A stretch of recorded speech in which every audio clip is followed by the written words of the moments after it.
You don't want to wind up like the man who went to see a psychiatrist, and the psychiatrist said to him, "Now I'm not aware of your problems, so perhaps you should start at the beginning." To which the man replied, "All right, in the beginning I created the heavens and the earth." Hello again, everyone. This is Heartbeat, the podcast, featuring insight and teaching from the more than 50-year work done by Landon Saunders. On today's episode, Landon takes us inside an exploration of exactly how to look at and deal with our problems as human beings. Once again, here's Landon.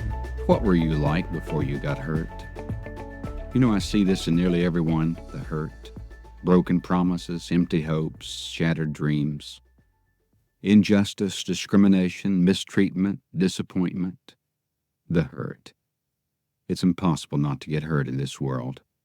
Sometimes it takes a while to realize this. Yes, until the hurt. You were on your way.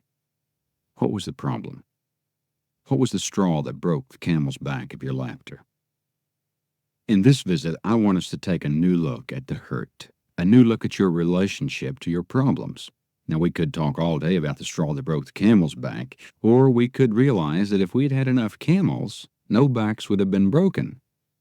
I don't know how to prevent too many straws from piling up, but I do know some ways to increase the number of camels who carry it.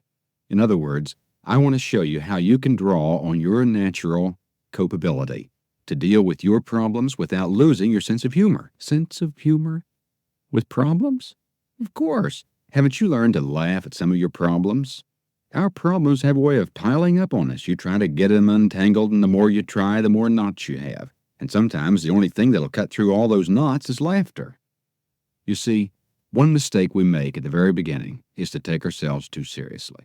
And the more seriously we take ourselves, the more our problems weigh us down. So lighten up a little. You don't want to wind up like the man who went to see a psychiatrist, and the psychiatrist said to him, "Now I'm not aware of your problems, so perhaps you should start at the beginning." To which the man replied, "All right, in the beginning I created the heavens and the earth." To one extent or another, we've all shown symptoms of what's called the Jehovah complex. This means you put yourself at the center of the universe. Well, I'll tell you how to write your own prescription to cure that disease. Just get a piece of paper and write these words. I hereby resign as the boss of the universe. It's amazing the load it'll take off your shoulders. Another extreme way of not facing up to our problems is to imagine we don't have any. And so what we do is go around trying to get everybody else straightened out. It's like the man who walked into a psychiatrist's office one day, carrying a watermelon under each arm, had a piece of bacon wrapped around each ear, and a large horned owl sitting on one shoulder, and said to the doctor, "I've come to talk to you about my brother." Really, these are the two extremes of our situation. One is to take all the problems of the universe upon our shoulders, and the other is to pretend we have no problems at all. But neither one of them is a workable way to proceed. Let's imagine now for a few moments that you and I had a long visit, and you told me all about your problems, and you then asked me what I thought you could do about them. Here's where I would begin with you. I would tell you, first of all, that your real problem is the same as mine. You're a member of the human race. Seriously, this is the first problem we have to face. We're people. That's why I stress the fundamental facts of the human race. Fact number 1 says you are valuable. Fact number 2 says you are unique. As valuable, unique people, we have problems. Are you ready for this startling revelation? Here it is. Every member of the human race has problems. There's no way to live without problems. Problems are part of what it means to be human. It's not the problems that usually do us in any way. It's our attitude toward our problems. We act as if problems are inhuman, that we must rid ourselves of them if we're ever to be happy. How long will it take us to learn that the only life available is life with problems? Our challenge, then, is not to find a way to get rid of our problems, but to find a way to deal with our problems in the midst of our joy of being human. This brings us to the third fact of being human, which is you can choose. In fact, you've already chosen. You've probably chosen the very problems you're living with every day. At least many of them grow directly out of choices you made. They grow out of something you decided to do, someone you decided to be with, or some way you decided to look at other people. Now, what you must further realize is that in the middle of the problem, you can still choose. You can go on choosing. You can choose your attitude. You can choose your response. You're not in a corner, victimized, immobile. Your unique self can continue to exercise its freedom to choose. Humpty Dumpty was the prince of going to pieces, and sitting in the middle of all those pieces, he said, "I'm a no-good, rotten, stinking mess, and all the king's therapists and all the king's gurus could never put Humpty Dumpty together again."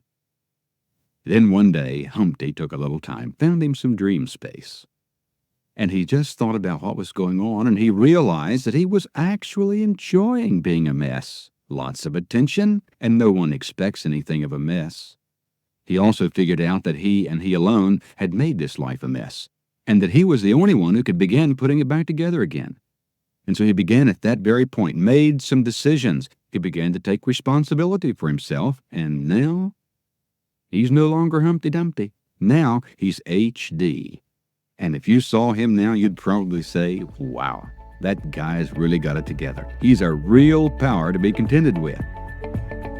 Landon will be back in less than 30 seconds. But as always, we want to take a moment to remind you that you can find additional materials and resources from Landon's work at thisisheartbeat.com. That's thisisheartbeat.com. We encourage you to check out the website. Now, back to Landon. There's no doubt that you and I can make real progress with our problems. There's no doubt we can enjoy life with problems. Let me say again, we have no alternative. Because all the positive thinking and all the pop psychology have not been able to solve our basic problem, that of being a member of the human race. And besides, you need your problems.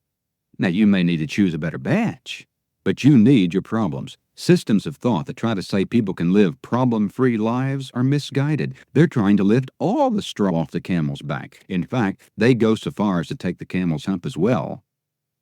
They freed the camel, all right, from being a camel.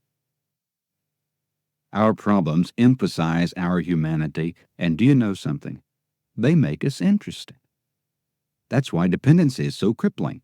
If we lean on other people for all your support, letting them solve all your problems, you're giving up a precious part of yourself. You're missing the chance to learn that you can exchange many of your problems for better ones, and that you can learn to love the problems you can't change, and that you can develop the insight to know the difference.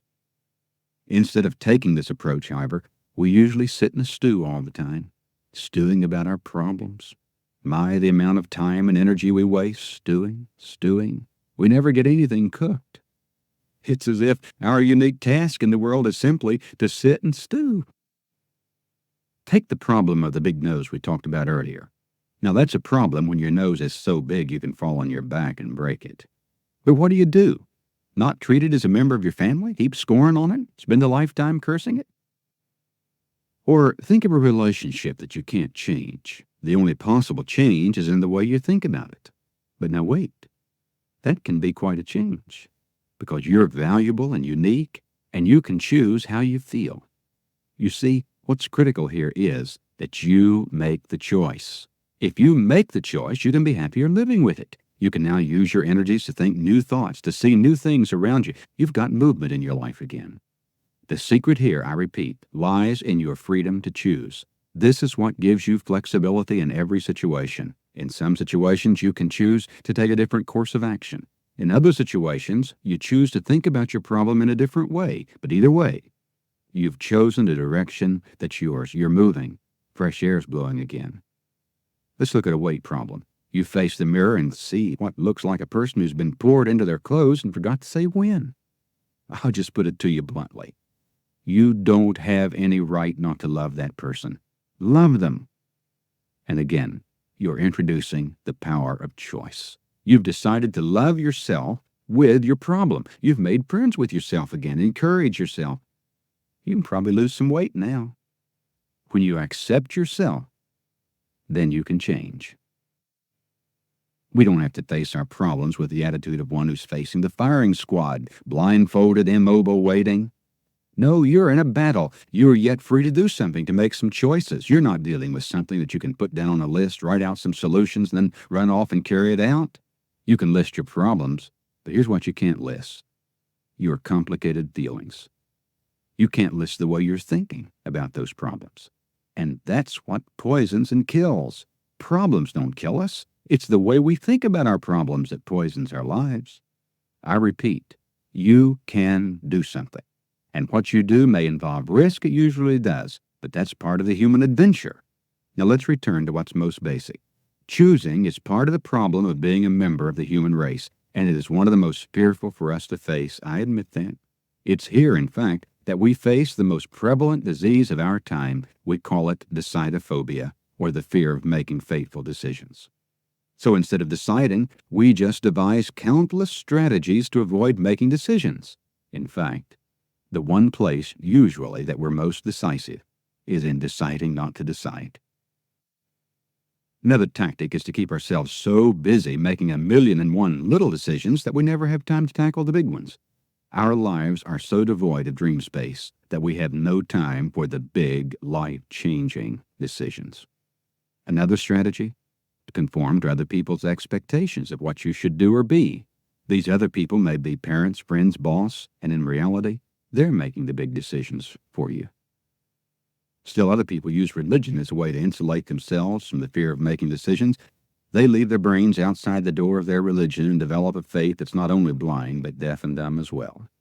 The cults are a perfect example of this. People turn over the decision-making of their lives to leaders. Their every thought and action, they're determined for them. Their struggles all gone. All they have left is that strange look in their eyes and that empty smile on their lips. And still, for others, marriage is a way to hide from decisions about our role in the world. You see, it's easy to create a predictable and comfortable routine which is organized for minimum friction between the partners, but also for maximum lifelessness. But we don't have to fall into these traps. We don't have to sit around waiting for someone to give us permission to live, to think, to love, to be a problem in the special and wonderful way that only a human being can.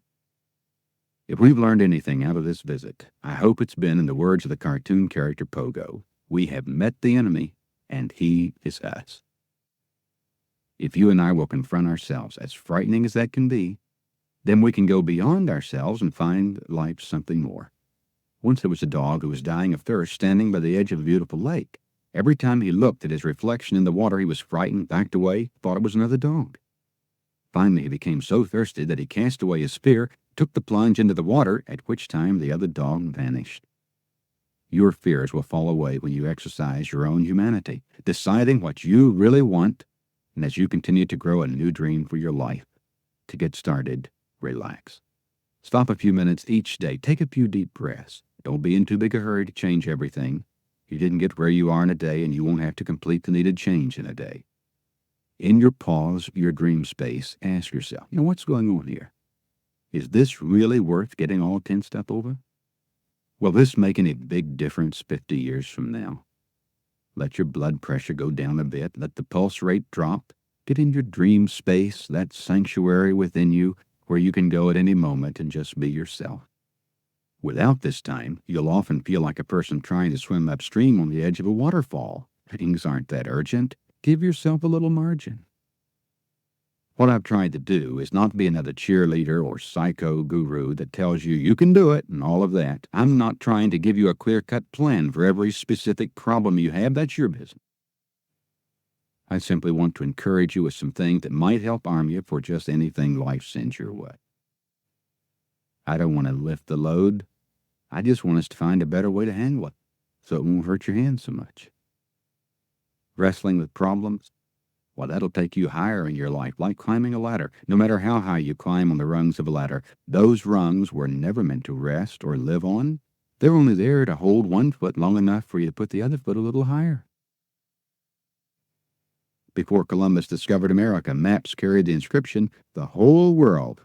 Well, Columbus changed all of that and showed there was more to discover. And after him, all the new maps said, all the world which has been discovered up to this time.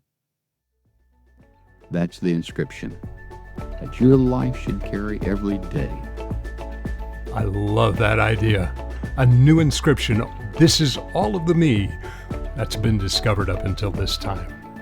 Well, if you enjoyed today's episode of This is Heartbeat, the podcast, then we encourage you to take a second to rate and review the podcast wherever you get your information. It really does help with the algorithms and helps other people find this kind of material. And be sure and visit thisisheartbeat.com for additional resources from Landon's work. That's thisisheartbeat.com. And until next time, this is Heartbeat, the podcast.